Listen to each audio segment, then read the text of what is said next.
Hello friends, a very warm welcome to the discussion of another topic pertaining to CSAT examination. And today's topic is number system, a very important topic from the point of view of quantitative ability. Now this forms the very basis of arithmetic, and we are going to begin with the root basics. And then we will look at the variety of questions that are asked from this particular area.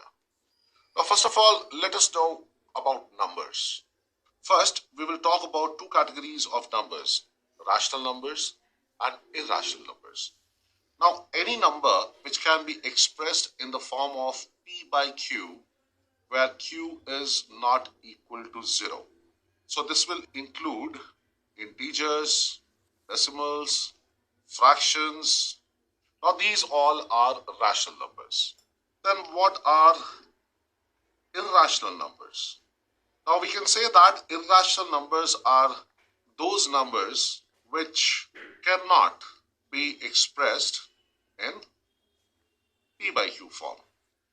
Like we have certain numbers or symbols like pi or exponential or square root 2, any square root for that matter, which is not the square root of a perfect square.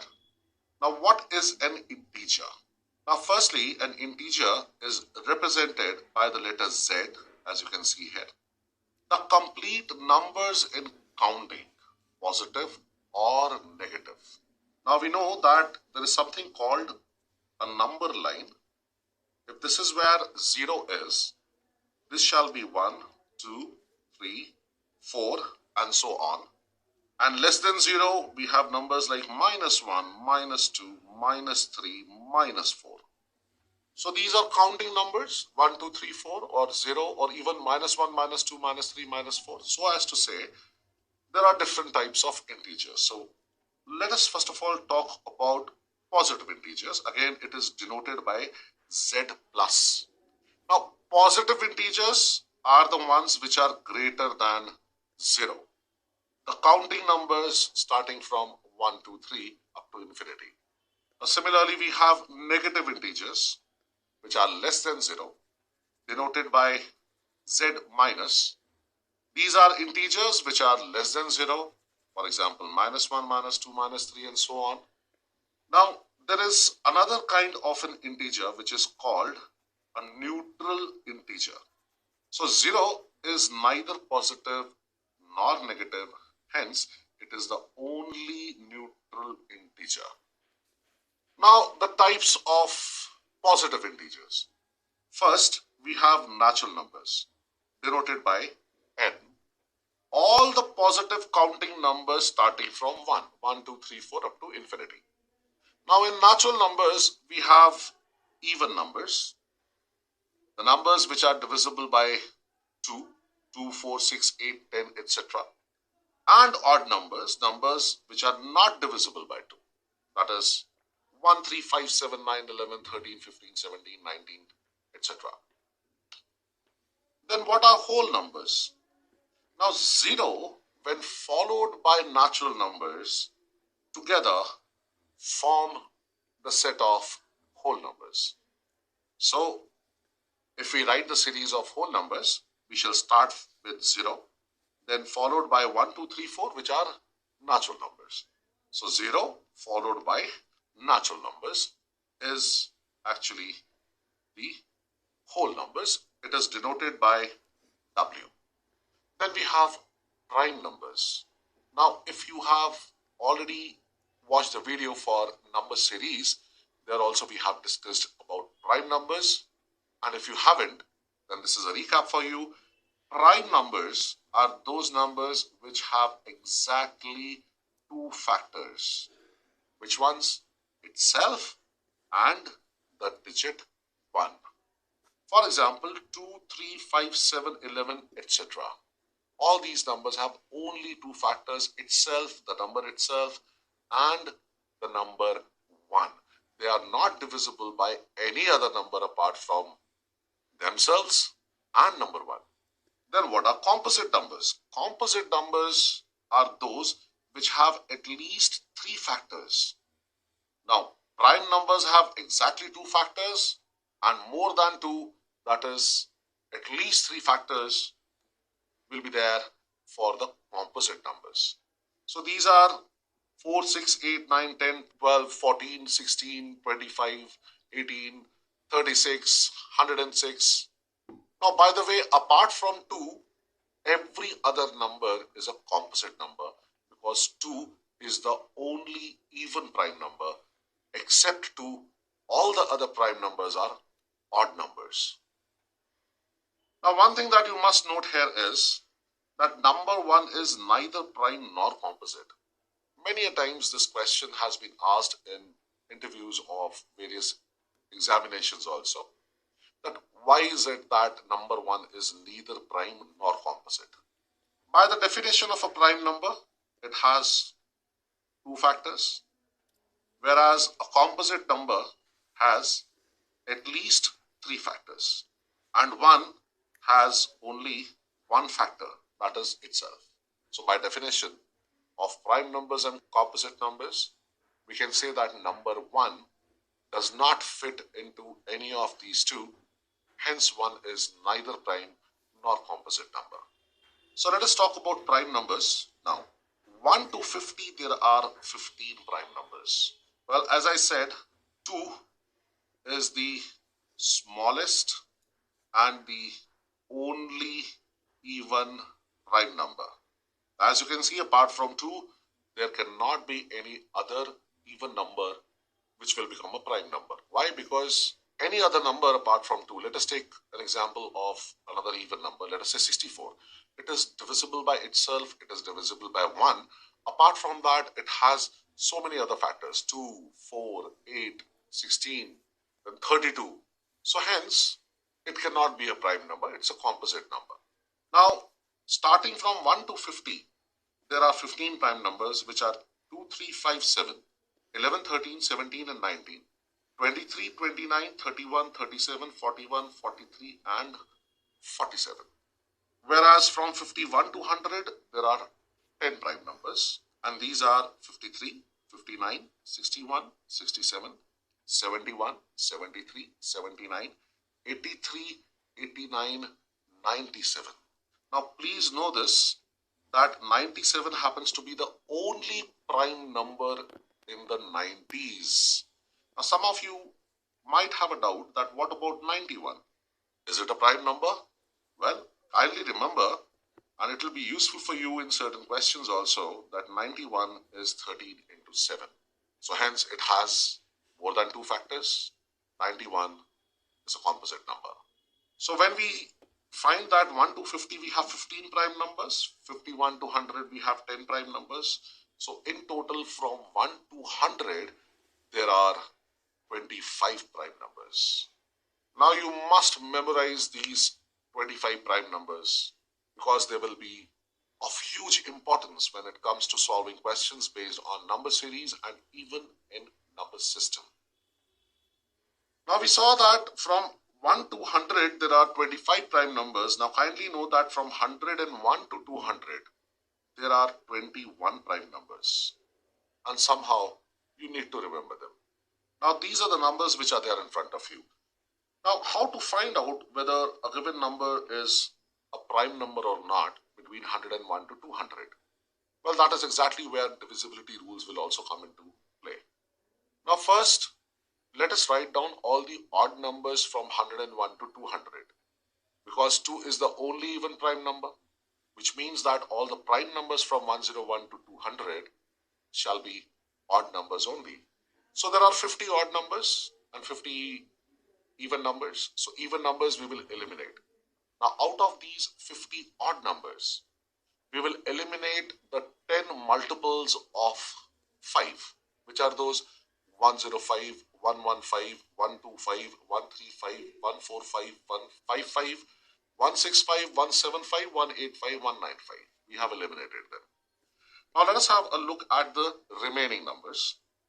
So we have 101, 103, 107, 109, then 111, 113, 117, 119, then 121, 123, 127, 129, 131, 133, 137, 139, 141, 143, 147, 149, 151, 153, 157, 159, 161, 163, 167, 169, 171, 173, 177, 179, 181, 183, 187, 189, then 191, 193, 197, 199. Now these are the 40 odd numbers apart from the other 10 odd numbers which are divisible by 5. So we have eliminated 10, now we are left with 40, and you have to find out these 21 prime numbers. Now the process is quite simple. There are 8 prime numbers that you can memorize offhand. The first 4 numbers here are prime numbers: 101, 103, 107, 109. And the last 4 odd numbers here, 191, 193, 197 and 199 are also prime numbers. So 8 done out of 21, 13 more remaining. Now also we will cancel the squares. 121 is 11 square. 169 is also 13 square. So out of 40 we have found out 8 prime numbers and we have eliminated 2 squares. So out of 40 minus 2, 38 odd numbers, we have found out 8 prime numbers. Out of the remaining 30 odd numbers, we have to find out another 13 odd numbers. So for that, first we will remove the multiples of 3. Now which are the multiples of 3? For that you need to know the divisibility rule for 3. The divisibility rule for 3 is that if a number needs to be divisible by 3, then the sum of the digits of the number must be divisible by 3. Like we have 111. Now 1 plus 1 plus 1 is 3. So 3 is divisible by 3. So hence 111 will be divisible by 3. So this cannot be the prime number. Now every number you need not add the digits. Which will be the next multiple of 3 after 111? It will be 111 plus 3, that is 114. But 114 is an even number. So if you add 3, then you will get an even number. So what we should do here, we should add 6 to get the next multiple of 3. So 111 plus 6 is 117. Now this is going to be divisible by 3. As 1 plus 1 plus 7 is 9. 9 is divisible by 3. Now 117 plus 6 will be 123, because if you add 3 to 117, then 117 plus 3 will be 120, which is an even number. But we need to check for the odd numbers. So odd plus even is odd. That is why we are adding the second multiple of 3, which is 6. So 117 plus 6 is 123. That cannot be the prime number because 1 plus 2 plus 3 is again 6. 123 plus 6 is 129. Plus 6 is 135. We have already eliminated that. 135 plus 6 is 141. Let us eliminate that. 141 plus 6 is 147. 147 plus 6 is 153. Plus 6, 159. Plus 6, 165. We have eliminated that. Plus 6, 171. Let us eliminate this. Plus 6, 177. We have eliminated. Plus 6, 183. And plus 6 is 189. Plus 6 is 195, which we have already eliminated. And 195 plus 6 is 201, which is greater than 200. Whereas we have to determine the prime numbers between 101 and 200. So we are checking for the divisibility with 2, that we are already done with because we don't need even numbers. 3, we have checked. We are not supposed to check for the divisibility by an even number, so we are not considering even numbers. 5, we have eliminated all the numbers which are divisible by 5. 7, let us take this one. Now just now I discussed with you that 13 into 7 is 91, which means 14 into 7 will be 98, which means 15 into 7 is 105. So 105 is the first number in hundreds which is divisible by 7. Now this we have already eliminated. Now if you add 7 to this, then odd plus odd shall give you an even number. So what should you do? You should add 14 to this actually, the second multiple of 7, so that odd plus even should give you an odd number. So 105 plus 14 is 119. See, 119 divide by 7 goes by 7, remainder 4, bring 9 down, 49 is divisible by 7. So 119 here cannot be the prime number. Again, to 119 add 14. So it shall be 133. 133 is divisible by 7, so cannot be a prime number. 133 plus 14 is 147, which is already been eliminated here. 147 plus 14 is 161. So let us eliminate that. 161 plus 14 is 175, which has already been eliminated. And 175 plus 14 is 189, which is again a number that has been eliminated. So we have checked for the divisibility by 7. For 9, we know that any number which is divisible by 9 is going to be divisible by 3. For 3, we have already checked. Now that will include all the numbers which are divisible by 9.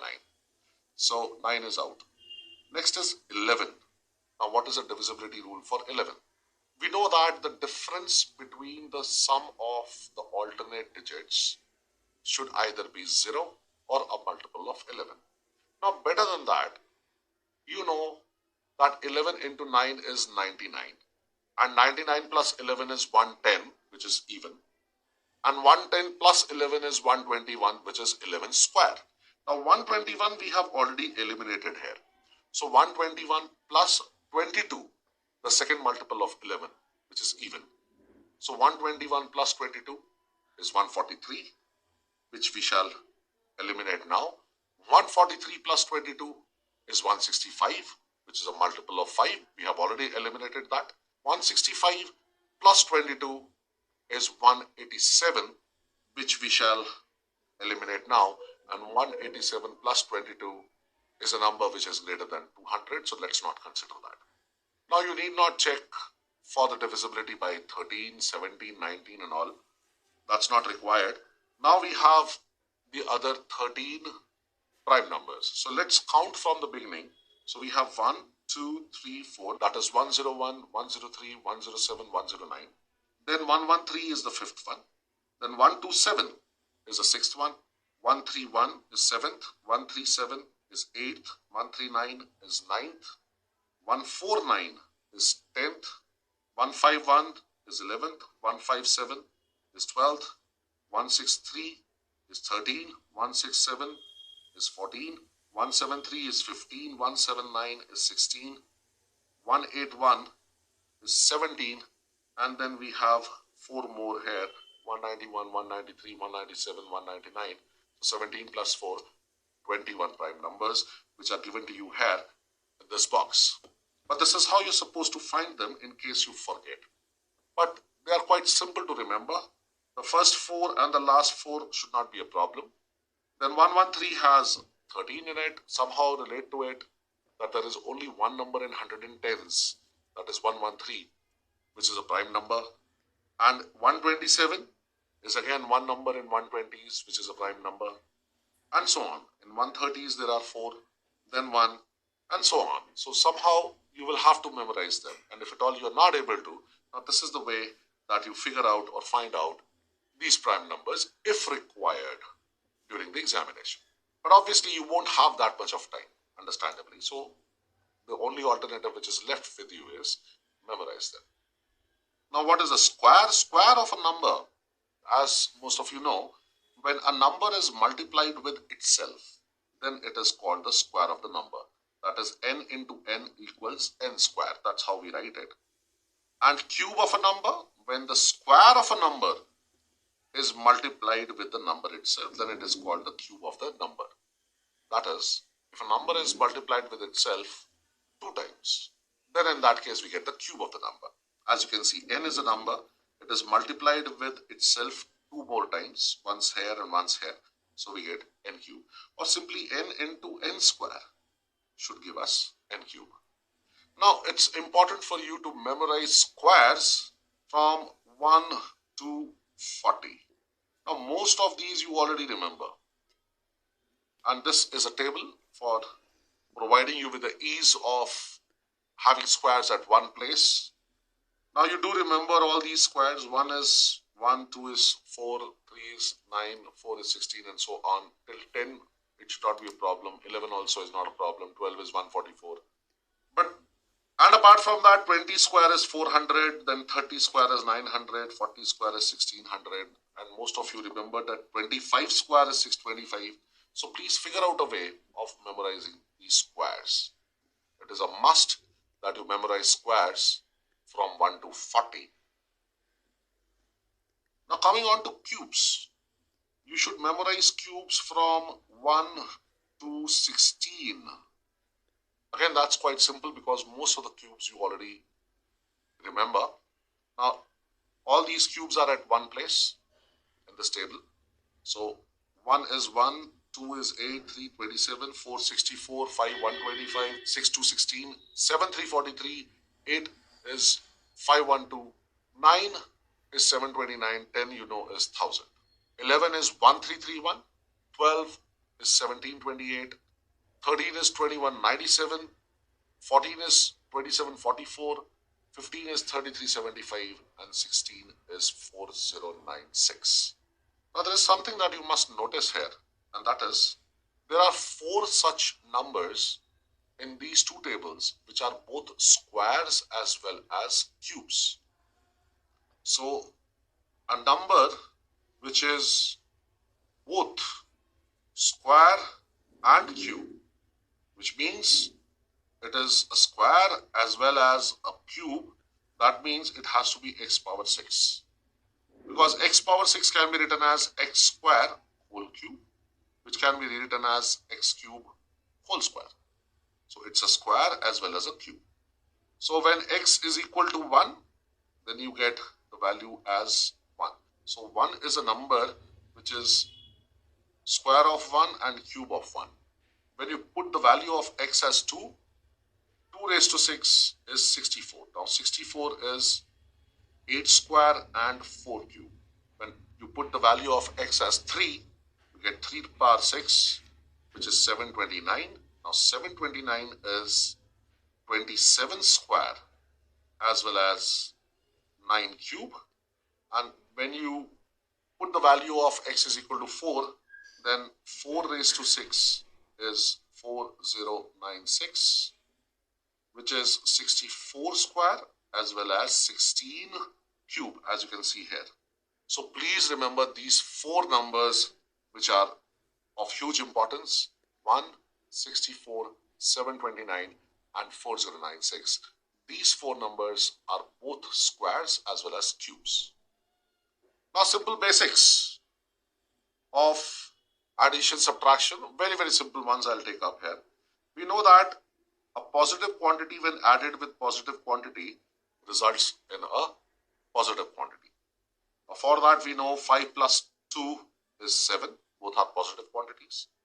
Now a positive quantity when added with a negative quantity, the result will either be positive or negative quantity depending on the magnitude of the positive and the negative quantities.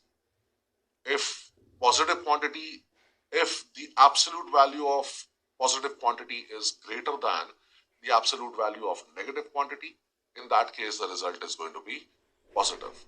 But if the absolute value of positive quantity is lesser than the absolute value of negative quantity, in that case the result will be negative. Now how is it so? Let's have a look here. 5 plus minus 2. Now that is same as 5 minus 2. So the result is positive, that is 3. But 2 plus minus 5. The result is 2 minus 5. That is minus 3. So this is positive and this is negative. As you can see, the absolute value of minus 5 is 5, which is greater than 2. So whichever out of the 2 digits or numbers is greater, irrespective of positive or negative symbol, finally the result is going to carry the symbol of that value which is greater. quantity is added with a negative quantity, the result is going to be negative. Let us say minus 5 plus minus 2 will become minus 7. Both are negative quantities added together shall give us a negative quantity. Now let's talk about multiplication part. Two positive quantities when multiplied with each other result in a positive quantity. Example, 5 is a positive quantity multiplied with 2, which is again a positive quantity. We know it gives us 10. Now when a positive quantity is multiplied with a negative quantity, the result is always negative. For example, 5 when multiplied with minus 2 shall give us minus 10. And when two negative quantities are multiplied with each other, the result is always a positive quantity. Example, minus 5 when multiplied with minus 2 shall give us a positive 10, not a negative 10. So these are the basics which I hope that you people are already well versed with. If not, then I have mentioned them. If you feel that you are weak in such kind of calculations, then first solve at least 5 to 10 questions based on any concept that you feel that you are weak in. Now that would be a particular exercise to make corrections in your basic fundamentals. Now let's talk about even and odd quantities here. Now even plus even or even minus even will always be an even number. Now for example, 8 plus 4 is 12. So even plus even is even. And also 8 minus 4 is 4. So even minus even shall give us an even quantity. Even plus minus odd is odd. Now by that I mean 8 plus 5 shall give us a quantity that is 13. Now 8 here is even and 5 here is odd. So hence the result obtained, which is 13, is also odd. Now also 8 minus 5 will also be 3. So even minus odd is an odd quantity. Odd plus minus odd will always be an even number. So let us say 7 plus 5 is 12. So this is odd plus odd. It is giving us an even number here. Also 7 minus 5 is 2. That is odd minus odd again gives us an even number. Look at the multiplication between them. Even into even will always be even. That is 4 into 8 will give us 32. So even into even gives us an even quantity. Also even into odd is even. Now what does this? Now what do you learn from here? That if at all in multiplication of n number of numbers, even if one number is even, the result is going to be even. So 4 into 7 is 28. So this is an even number multiplied with an odd number. It gives us an even number as a result. Odd into odd will always be odd. So an odd number 3 when multiplied with another odd number 5, an odd number 3 multiplied with another odd number 5 shall give us 15, which is again an odd number. So these are all root basics which you have learned in elementary classes. In fact, now let's talk about an important aspect here, that is divisibility rules. Now some part of that I have already mentioned while calculating prime numbers from 101 to 200. But then let us have a look at the divisibility rules of some of the numbers here. 2. So when do we say that a number is divisible by 2? The last digit of the number should be 0, 2, 4, 6 or 8. That is, the number has to be divisible by 2. 3. A number is said to be divisible by 3 if the sum of the digits of the number is divisible by 3. So if you have a number 3, 4, 3, 2. So 3 plus 4 is 7, plus 3 is 10, plus 2 is 12. So the sum of the digits works out to be 12. Now as 12 is divisible by 3, hence this complete number will be divisible by 3. You don't have to literally divide and find out. 4. When do you say that a number is divisible by 4? Now let us assume you have a large number, 10-digit number. Now look at the last two digits, that is the digits in the units place and in the tens place. Now together these two numbers which are there in tens and units place, whatever number they form, if that two-digit number is divisible by 4, or in these two last places if we have two zeros, then the complete 10-digit number will be divisible by 4. I'll give you an example for this. Let us say 1, 2, 3, 4, 5, 6, 7, 8, 9, 1, 2, 3, 4, 4. Now, is this number divisible by 4? Look at the last two digits. What is the number formed by the last two digits? 44. Is 44 divisible by 4? Yes, it is. So, hence this complete number will be divisible by 4. I'll give you another number. 1, 2, 3, 4, 5, 6, 7, 8, 9, 0. Now, in the last two digits, what do you have? You have two zeros. So, hence, this complete number will be divisible by 4. For the divisibility rule of 5, if a number needs to be divisible by 5, the last digit of the number, that is the digit in the units place, should either be 5 or 0. So, once again, 1, 2, 3, 4, 5. Is it divisible by 5? Yes. 1, 2, 3, 4, 5, 6, 7, 8, 9, 0. Is it divisible by 5? Yes, because the last digit is 0. 6. When do you say that a number is divisible by 6?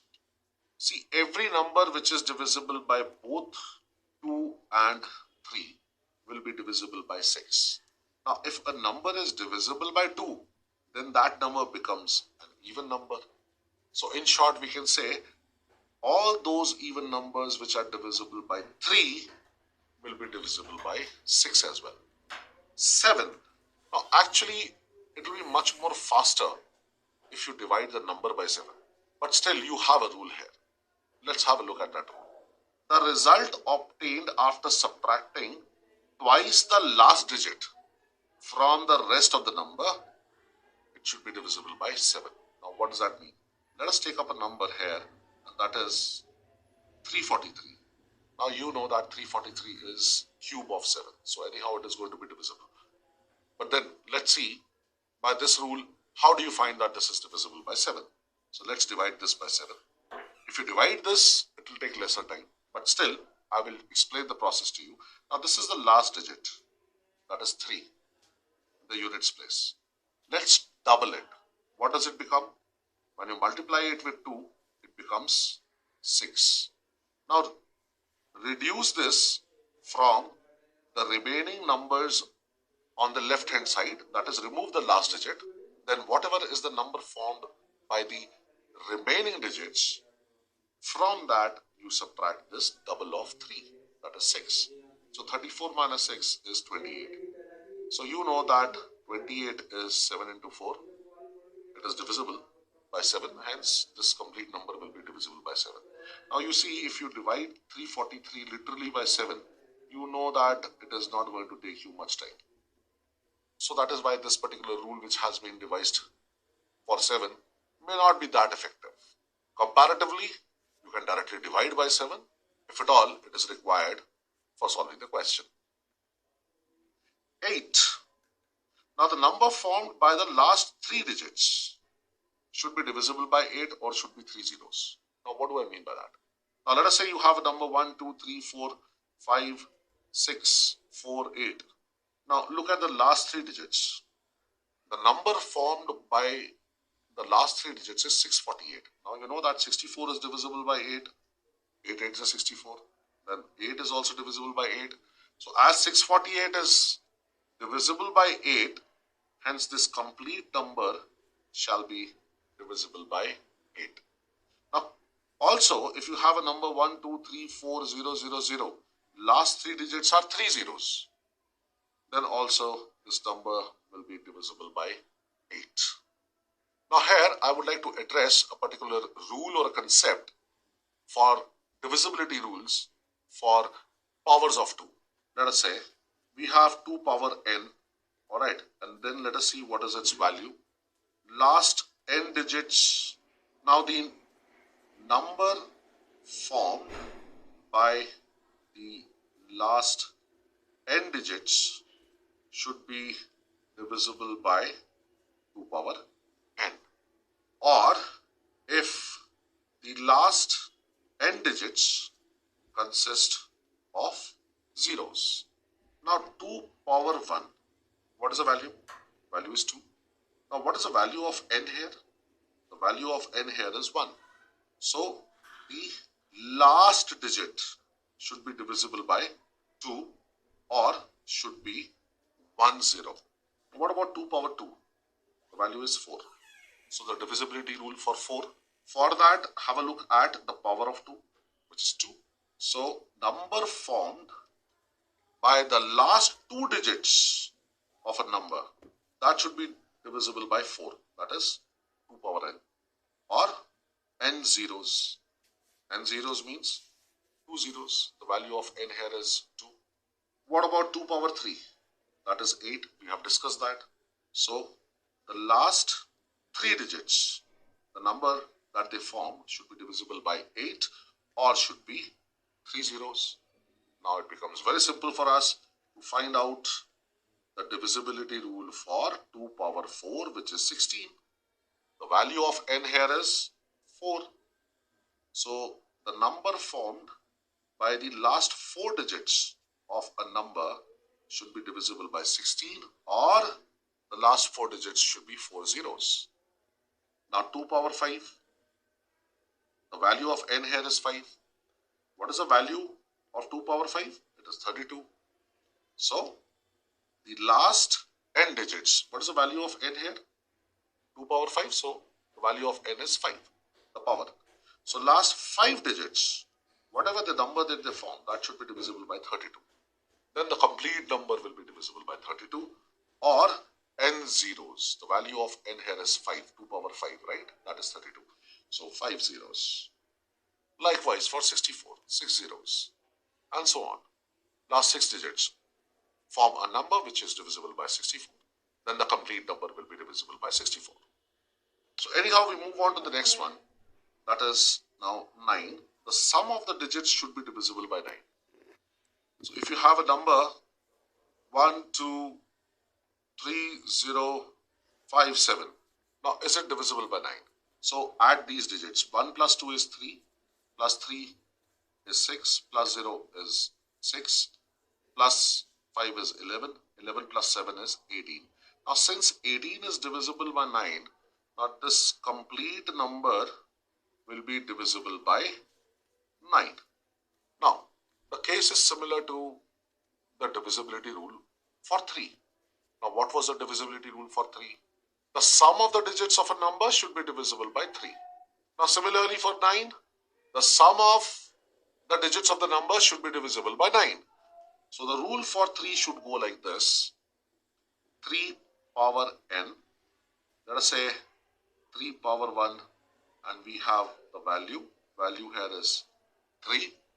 Now sum of digits should be divisible by 3 power n. So the sum of digits should be divisible by 3. Then the complete number will be divisible by 3. Now what about 3 power 2? We just saw for 9. That is the value of 3 power 2. So the sum of digits should be divisible by 9. Now you can devise a rule for 3 power 3. What is that? 27. What will be the rule for 27? Well, the sum of the digits should be divisible by 27. What about 3 power 4, which is 81? Well, the sum of the digits should be divisible by 81. That's how it goes. So these simple things are very, very helpful while finding out the divisibility rule for larger values. Anyhow, after 9, you have a difficult one, and that is 10. So you know that the last digit should be 0. Then the number will be divisible by 10. 11. Now the difference between the sum of the digits in even places and in the odd places, it should be a multiple of 11 or it should be a 0. Now let me give you an example for this. We have a number 1, 3, 6, 4. Is it divisible by 11? Let us see. Now 1, 2, 3, 4, these are the positions. So 1 and 3 are odd numbered positions and 2 and 4 are even numbered positions. So first and third number, when you add 1 plus 6, you get 7 as the sum. Now 3 and 4, when you add, that is the numbers in the second and fourth position, even places, again the sum is 7. Now the difference between these two sums, here the sum is 7 when digits in the odd places are added. Here the sum is 7 when the digits in the even places are added. And difference between 7 and 7 is 0. Hence 1364 is divisible by 11. Now let's have a look at another number. 929192. Now is it divisible by 11? Now what will we do? We will add the alternate digits here. So 9 plus 9 plus 9 works out to be 27. Then 2 plus 1 plus 2. 2 plus 1 plus 2 works out to be 5. Now what is the difference between these two? 27 minus 5 is 22, which is divisible by 11. So it can be a multiple of 11. Here this is a multiple of 11, 22. Hence 929192 is divisible by 11. Here the difference was 0. So that is why it was divisible by 11. Now this is the way in which you find out whether the given number is divisible by 11 or not. And there have been few questions asked based on divisibility rule of 11 during the CSAT examination. If you look at the previous year papers. 12. When do you say a number is divisible by 12? When the number is divisible by both 3 and 4. Why not 6 and 2? Now that is where the concept of coprimes will come into play. What are coprimes? We will discuss in a while.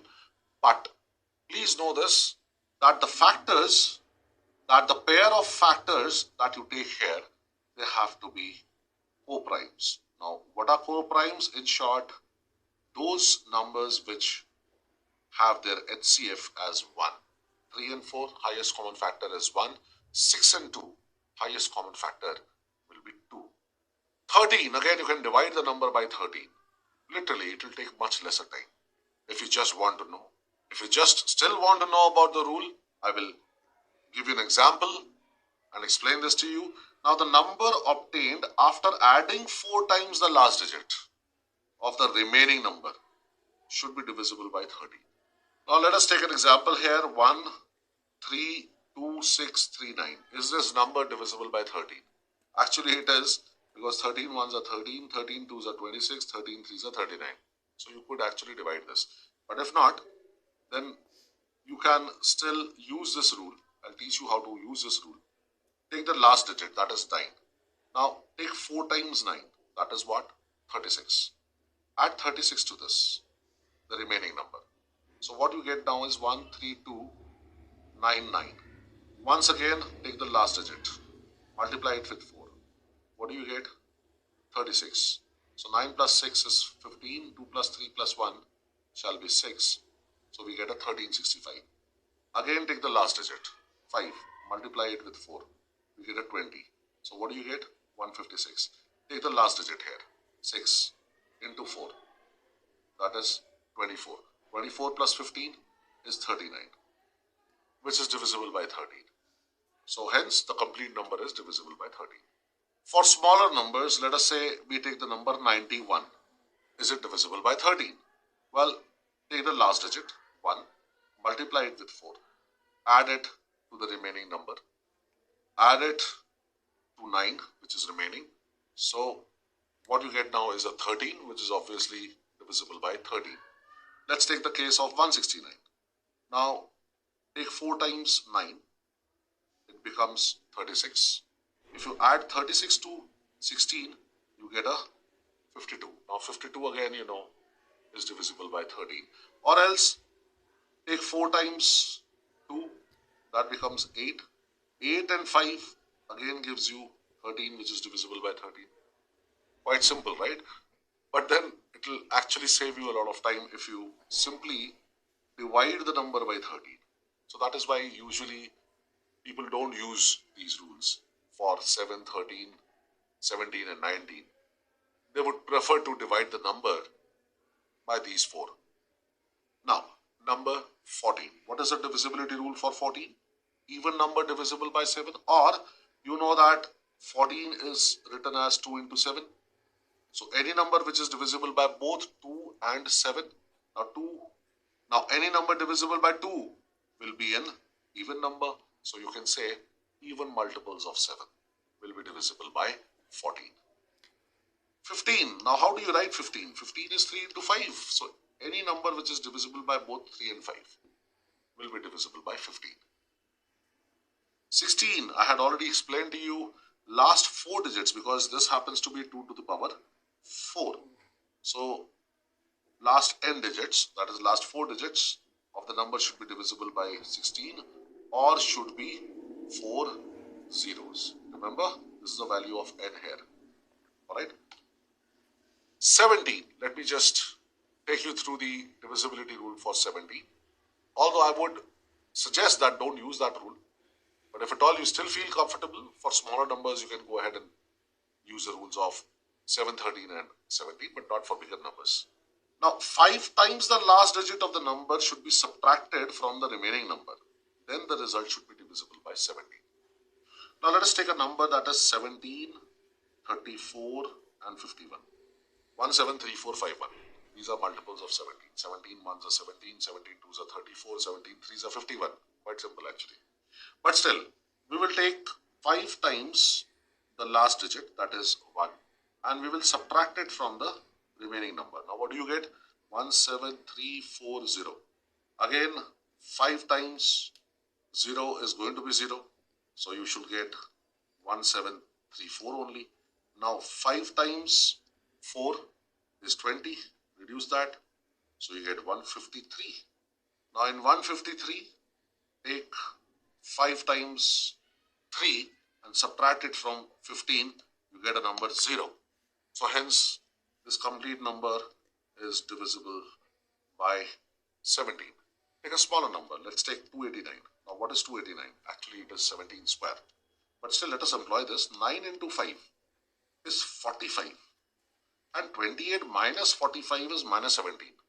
That also is fine. If you get something which is in negative, that should still be divisible by 17. Or if not, then still you can take 7 into 5, which is 35. Now let's have a look at 18. So every even number that is divisible by 9, because what is 18? 9 into 2 is 18. Why not 6 into 3? I have already explained to you that the pair of factors here has to be co-primes.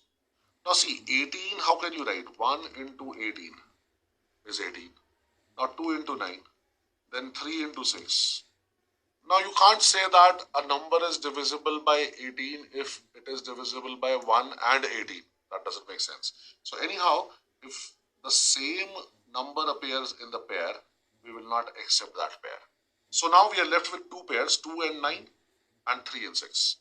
Now the HCF of 2 and 9 is 1 and HCF of 3 and 6 is 3. You have to choose that pair whose HCF is 1 because they are co-primes. And what are co-primes? Which have their HCF as 1. Different types are there. Like the pairs of co-primes could be pairs of prime numbers. See, 13 and 17. Their HCF anyhow is going to be 1 because they are divisible by 1 and itself. Then pairs of prime and a non-multiple of the prime. Now that means that a composite number, like we have 13 and 16. Now 16 is not divisible by 13, right? So these are also co-primes. But if you take 13 and 26, well, the HCF here will be 13 because 26 here is divisible by 13. So this we cannot accept. 13 and 16. 16 is not divisible by 13, hence they are co-primes. Now also know this, that pairs of consecutive numbers, see 25 and 26, and apart from that any two composite numbers like 25 and 27, even these are coprimes because their HCF is 1. So now using this, you can find out the divisibility rule for any number for that matter. Now what I mean to say here is, if you have to find out the divisibility rule for 24, now how can you say that a number is divisible by 24? Well, factorize this. 1 into 24 obviously is to be ignored because 24 is contained in this. 2 into 12, 3 into 8 and 4 into 6. Now we will take that pair which has its HCF as 1. 2 and 12 HCF is 2. 3 and 8 HCF is 1. 4 and 6 HCF is 2. So a number which is divisible by both 3 and 8 shall be divisible by 24.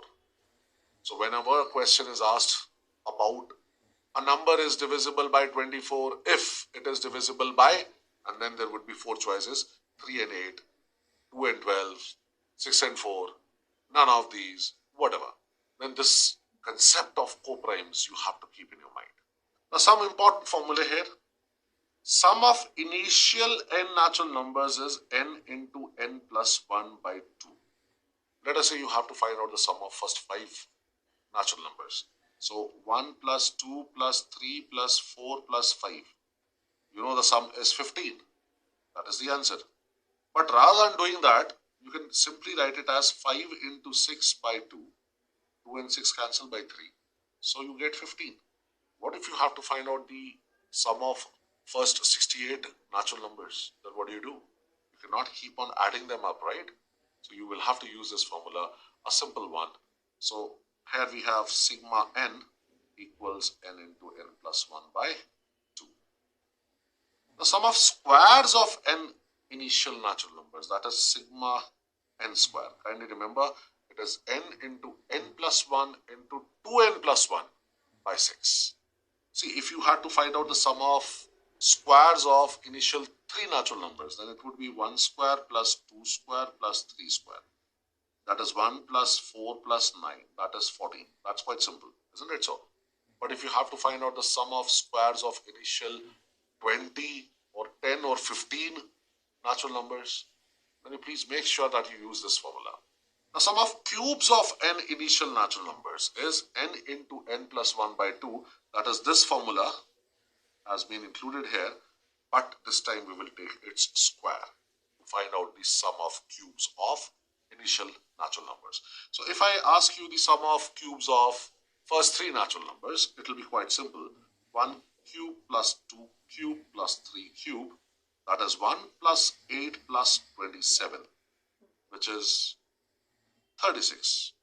But what about finding out the sum of cubes of initial 10 natural numbers? Then you need this formula, isn't it so? So how do you apply it in this formula? Well, I asked you about 3. So 3 into 4 by 2 whole square. 4 and 2 cancel. So this is 6 square, which is 36. Quite simple. Now sum of initial n even numbers will be n into n plus 1. See, what was the sum of n natural numbers? Well, it was n into n plus 1 by 2. Now, if you compare with this formula, this 2 should be removed. So you get n into n plus 1 for even numbers. And for odd numbers, it's very, very simple. It's n square. If you want to know the sum of initial 10 odd numbers, it is 10 square, that is 100. Simple as that. You don't have to literally calculate. Now sum of squares of initial n even numbers.